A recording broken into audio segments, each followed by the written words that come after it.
считаете, что нужно изменить во Владикавказе, чтобы наш город стал идеальным? Чтобы у нас было много общественных мест, чтобы проводить свой досуг. Мне кажется, что менять ничего не нужно, наш город и так идеальный. Хорошего настроения у людей. Ну что можно изменить? Ничего, все нормально. Не так идеально. Я не знаю. Вроде в целом все хорошо. Восстановление архитектурных памятников. Вот, например, дома, многие очень красивые на проспекте. Вот, но мне кажется, что нужно их просто восстановить, поддерживать в хорошем состоянии. Они будут отличные. Честно говоря, затрудняюсь ответить. Как вы считаете, что можно изменить во Владикавказе, чтобы наш город стал идеальным?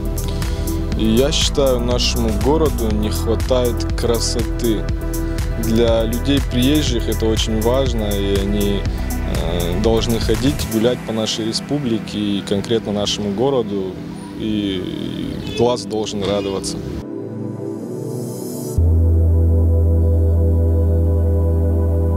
Не знаю.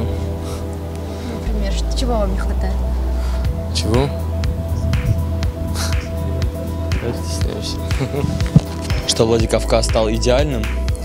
Ну, я думаю, для начала нужно изменить людей, потому что, я думаю, власти и так делают очень много, но кто-то все это ломает постоянно. И я думаю, мы должны больше любить наш город, и тогда он станет идеальным.